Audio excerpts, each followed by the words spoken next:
আয়ুষী ও জিৎ মুখার্জিকে উচিত শিক্ষা দিয়ে দিল টটিনি। হ্যাঁ বন্ধুরা, এমনটাই দেখা যাবে। বিস্তারিত জানতে ভিডিওটি না টেনে সম্পূর্ণ দেখতে থাকুন। গল্পের শুরুতেই দেখা যাবে মন্টুর ক্যাফেতে আসে স্পেশাল ব্রাঞ্চের অফিসাররা সবাই ছদ্মবেশে। এরপরে দেখা যায় মায়া সেখানে আগে চলে আসে। এরপরে বলরাম এক্সপোর্টের লোক হয়ে সেখানে এসে 2x2কে বলতে থাকে, আপনার আপনার মাল এসেছে, মালগুলো একটু বুঝে নিলে ভালো হতো। এরপরে 2x2 বলতে থাকে, কোন কোন জায়গা থেকে আসছে না কোন জায়গা থেকে আসছেন আপনি? তখন দেখা যায় বলরাম বলতে থাকে, আমি আমি বিহার থেকে এসেছি। তখন দেখা যায় সব কিছু বুঝে নেয় 2x2। এরপরে দেখা যায় বলরাম বলতে থাকে, আমাকে কি একটু জল দেবেন? তখন 2x2 বলতে থাকে, আমার এখানে জল হয় না, বুঝতে পেরেছেন? আর তখনই শিবপ্রসাদকে ভিতরে আসতে বললে শিবপ্রসাদ মাল নিয়ে ভিতরে আসে। এরপরে 2x2 বলতে থাকে, আমার এদিকে নয়, এই যে এদিকে মালগুলো রাখুন, এইদিকে রেখে দিয়ে চলে যান। এরপরে দেখা যায় ইশারা করে সবটা মায়াকে বুঝিয়ে দেয় বলরাম। এরপরে শিবপ্রসাদ জিনিসপত্র রেখে দেয়। এরপরে দেখা যায় বলরাম বলতে থাকে, একটু জল চেলাম তো। তখন দেখা যায় 2x2 বলতে থাকে, আসলে এখানে জল হয় না, পেক খেতে চাইলে পেক পেতে পারেন। তখন দেখা যায় বলরাম বলতে থাকে, তো দিন। এরপরে শিবপ্রসাদ এসে বলতে থাকে, আমাকে বকশিস দেবেন না?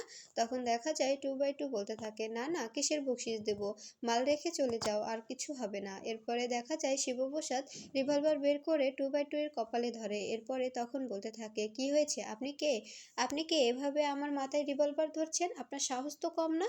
তখন দেখা যায় শিবপ্রসাদ বলতে থাকে, আমি হচ্ছি ষষ্ঠীর অবতার পরশুরাম, আর আমি হচ্ছি কমন ম্যান পরশুরাম, যার হাতে সবসময় রিভলভার থাকে। তখন দেখা যায় মন্টু সর্দার বলতে থাকে, তো তুই কিন্তু আমাকে আমাকে চিনিস না, তুই পরশুরাম হোস আর যাই হোস, আমাকে এভাবে এভাবে রিভলভার ধরার সাহস তুই কোথা থেকে পেলি? তখনই আড়াল থেকে মায়া রিভলভার নিয়ে মন্টুর কপালে ধরলে তখন দেখা যায় মন্টু বলতে থাকে, এই তোমরা সবাই কে? তখনই মন্টু দৌড় দিয়ে পালাতে যাবে, তখন বলরাম ধরে ফেলে। এরপরে বলতে থাকে, এই তুই কেন ধরছিস? তুই তো আমাকে মাল সাপ্লাই দিতে এসেছিলিস, তাই না? তখন দেখা যায় বলরাম বলতে থাকে, কে মাল সাপ্লাই দিতে এসেছে? আমি স্পেশাল ব্রাঞ্চের অফিসার বলরাম দেব, বুঝতে পেরেছিস? এরপরে দেখা যায় তখন মন্টু বলতে থাকে, তোরা সব দাঁড়িয়ে কি দেখছিস, ওদেরকে মার, ওরা এখানে ঢুকতে পেরেছে কিন্তু কোনোভাবেই বেরোতে পারবে না।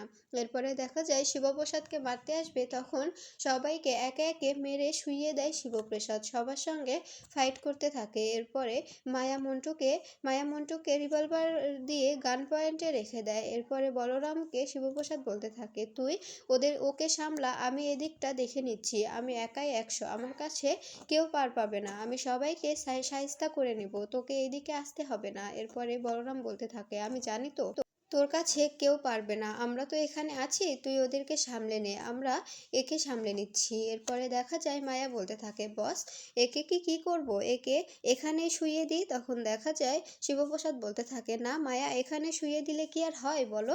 এরপরে গিয়ে তখন মন্টুর পেটে লাথি মারে আর বলতে থাকে, ওর মুখ থেকে কথা বের কর বলরাম, ওকে নিয়ে যা, ওকে স্পেশাল ব্রাঞ্চের অফিসে নিয়ে গিয়ে ওর মুখ থেকে কথা বের কর। এরপরে দেখা যায় তখন মন্টু বলতে থাকে, আমি কিছু জানি না, আমাকে নিয়ে গিয়ে কি করবেন আপনারা?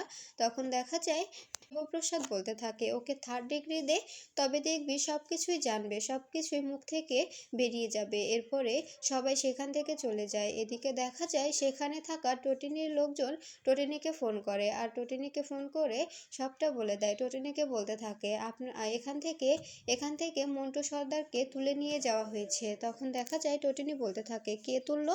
তখন ওখানে থেকে বলতে থাকে, স্পেশাল ব্রাঞ্চের অফিসার দুটো নাম শুনলাম। তখন টটিনি বলতে থাকে, কি নাম? তখন ওপাশ থেকে বলতে থাকে, এক বলরাম, দুই পরশুরাম। এই কথাটা বলে ফোনটা কেটে দেয়। এরপরে জিৎ এসে বলতে থাকে, কি ব্যাপার, তুই কার সঙ্গে কথা বলছিলি? তখন টটিনি বলতে থাকে, আজকাল কি আড়ি পাততে শুরু করেছো নাকি? তখন দেখা যায় জিৎ বলতে থাকে, না আসলে পুরুষ মানুষের কণ্ঠ শুনলাম তো তাই। তখন দেখা যায় টটিনি বলতে থাকে, সেটাই তো বলছি, এটাকেই তো আড়ি পাতা বলে, তাই না? তুমি কি করে জানলে যে পুরুষ মানুষের কণ্ঠ? তুমি অবশ্যই আড়ি পেতেছো, এই জন্যই তুমি জানো যে পুরুষ মানুষের কণ্ঠ ছিল। তখন দেখা যায় জিৎ বলতে থাকে, তোকে আমি যে প্রশ্ন করছি সেই প্রশ্নের উত্তর কিন্তু এটা নয়, তুই প্রশ্নের উত্তর দে। তখন দেখা যায় টটিনি বলতে থাকে, হ্যাঁ, আমি যার সঙ্গে কথা বলেছি সে একজন পুরুষ মানুষ, তবে তোমাকে কেন আমি উত্তর দেব? তোমাকে আমি কৈফিয়ত দেওয়ার প্রয়োজন বোধ করি না। তখন দেখা যায় জিৎ বলতে থাকে, এটা অবশ্য শিবপ্রসাদ গাঙ্গুলি হতেই পারে না। আর আমি যতদূর জানি তো এটা তোর কোনো ছেলে বন্ধু তো তোর নেই, তবে কে ফোন করেছিল আমাকে সত্য করে বলতো। তখন দেখা যায় টটিনি বলতে থাকে, এতটা ভেবো না, নিজেরা খেয়ে নাও। এরপরে খাবার সার্ভ করতে চলে আসে। এরপরে জিৎ বলতে থাকে, তুই কেমন সব কিছু লুকোচ্ছিস? তোকে দেখে মনে হচ্ছে তুই কোনো একটা কিছুর জন্য এ বাড়িতে পড়ে আছিস, তা না হলে তুই এ বাড়িতে থাকার তোর তো থাকার কোনো উদ্দেশ্য নেই। তখন আয়ুষী বলে ওঠে, তুমি বুঝতে পারছো না ও কিসের জন্য পড়ে আছে? আমার হাজব্যান্ড বিজিত তো অনেক রিচ, ও তো জেলাস ফিল করছে, এই জন্য যে বিজিতের পিছনে লেগে আছে। তখন টোটেনি বলতে থাকে, আয়ুষী এতটা এতটা বাড়াবাড়ি করিস না, এতটা উড়িস না, কারণ তোর হাজব্যান্ড অনেক রিচ, কিন্তু দুদিন পরে দেখবি অনেক গরিব হয়ে যাবে, তখন তোকে দুবেলা দুমুঠো খাবারও দিতে পারবে না। তখন দেখা যায় আয়ুষীর মা বলতে থাকে, তুই কি বলতে চাইছিস? হ্যাঁ, তুই কি বলতে চাইছিস? তুই কি অভিশাপ দিচ্ছিস? তখন টটিনি বলতে থাকে, না না, অভিশাপ দেবো কেন, কিন্তু যেটা বলছিস সেটাই ফ্যাক্ট। তুই বুঝতে পারছিস না আয়ুষী, তুই যা যা করছিস সবটার জন্য তুই একদিন পস্তাবি, কারণ বিজিত যে কাজটা করে তুই সে সম্পর্কে তোর কোনো ধারণাই নেই। আর ছোটকা, তুমি বেছে বেছে বাড়িতে জামাই জুটাচ্ছ, বেশ ভালোই। তখন দেখা যায় আয়ুষী বা আরাধ্যা বলতে থাকে, তুই কি বলতে চাইছিস? তুই আমাদের হাজবেন্ডের অপমান করছিস কেন? তখন টটিনি বলতে থাকে, আমি তো আর কাউকে নাম ধরে বলিনি, তবে তোদের গায়ে ফোস্কা পড়ছে কেন? তখন দেখা যায় তখন দেখা যায় টোটিনি আবার বলতে শুরু করে, তোরা নিজেদের মতো নিজেরা থাক, আমাকে আমার মতো থাকতে দে, আমাকে বেশি ঘাটতে আসিস না, নিজেরাই ঘেটে যাবি। তখন দেখা যায় জিৎ বলতে থাকে, টোটিনি তোর মনে হচ্ছে না তুই বেশি বাড়াবাড়ি করে ফেলছিস? এরপরে ভানু এসে বলতে থাকে, আচ্ছা আপনি এতটা বাড়াবাড়ি করছেন কেন? আপনাকে কেমন যেন অদ্ভুত লাগছে, আপনি তো এরকম মেয়ে ছিলেন না, আপনি এ বাড়িতে কেন পড়ে আছেন? আর বিজিতের সম্পর্কে এতটা আপনার জানার আগ্রহ কেন? কেমন যেন আপনাকে আপনাকে কেমন একটা লাগে। তখন দেখা যায় টটিনি বলতে থাকে, এক কাবিরে রক্ষে নেই, আবার আরেক বিজিতকে হাজির করেছো তোমরা, সেটা আমাকে কি দেখতে হবে না? আর সোনায়সী, সে একদিন তুই নিজেই আমার কাছে এসে হাত জোর করে বলবি, চর্দি ভাই, তোর তোর কথা না শুনে আমি যে কতটা ভুল করেছি সেটা তুই একদিন বুঝতে পারবি। তখন দেখা যায় আয়ুষীর মা বলতে থাকে, তুই কি আমার মেয়েকে অভিশাপ দিচ্ছিস? তখন টটিনির মা বলতে থাকে, না না, অভিশাপ দেবে কেন, ও অভিশাপ দেওয়ার মতো মেয়েই নয়।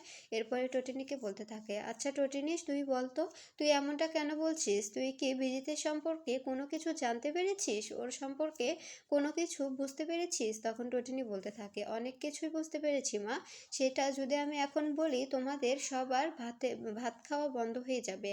তখন দেখা যায় সবাই বলতে থাকে, খাবার টেবিলে এরকম সিক্রেট না করলেও হতো। তখন দেখা যায় আয়ুষী বলতে থাকে, সবাই খেয়ে নেই না? তখন টটিনি বলতে থাকে, খেয়ে, হ্যাঁ, তো আচ্ছা কাকিমণি, তোমার তোমার মেয়ে তো দেখছি সবার আগে আগেই খেয়ে নেয়, শিখিয়ে দিও আবার শ্বশুর শাশুড়িকে না রেখে খেয়ে না নেয়, তবে কিন্তু অনেক কথা শুনতে হবে। এরপরে দেখা যায় লাট্টু বলতে থাকে, মাম্মি অনেক হয়েছে, আর ভালো লাগছে না, আমাদের মাটন দাও, আমরা মাটন খাই।